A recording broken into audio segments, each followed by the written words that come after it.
The year is 1910. Hamilton's Victoria Bridge is completed. Halley's Comet is spectacularly sighted from New Zealand. The following years see World War I break out and the lives of 18,500 New Zealanders lost. Women become eligible for election to Parliament. The 20s give New Zealand its first regular airmail service, our first Poppy Day, and the All Black Invincibles tour Britain and France. National public radio broadcasting begins, and Charles Kingsford Smith makes the first trans-Tasman flight. In the 30s, the Napier earthquake results in the loss of 256 lives. Phar Lap is set to dominate world horse racing, but dies of a mystery illness in California.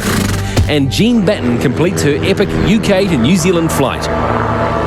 Free milk in schools is introduced. And with the start of World War II, we declare war on Germany.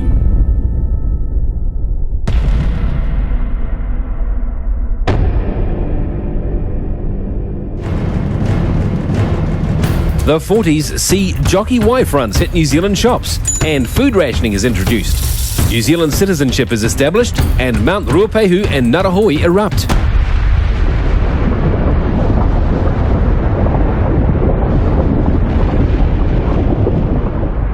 In the 50s, our population reaches 2 million. Hillary and Tenzing conquer Everest. Morris Yock trademarks the jandal, and the Chinese gooseberry becomes the kiwi fruit. The 60s see New Zealand's first computer, our first Golden Shears competition, and Peter Snell breaking the world mile record. The Beatles visit New Zealand, and the 6 o'clock swill comes to an end.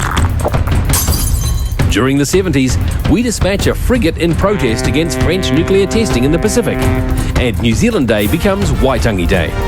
We introduce the metric system and beat England in a cricket test for the first time. Colour TV and Carless Days are introduced. In the 80s, the South African rugby team's tour brings widespread social disruption, and we annoy the Americans by becoming nuclear-free. The Rainbow Warrior is sunk by French agents in Auckland Harbour. The first visit to New Zealand by a Pope occurs, and the Homosexual Law Reform Act is passed. The All Blacks also win the first Rugby World Cup.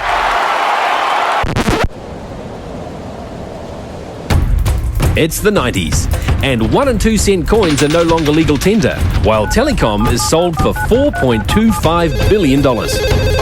New Zealand's first casino opens in Christchurch, and Team New Zealand wins the America's Cup. We have our first MMP election, as well as our first woman Prime Minister. The noughties see New Zealand's population exceed 4 million. The Prostitution Reform Act and also the Civil Union Act are passed. And now in 2010, the Victoria Bridge stands witness to the past 100 years of change and continues to serve our city.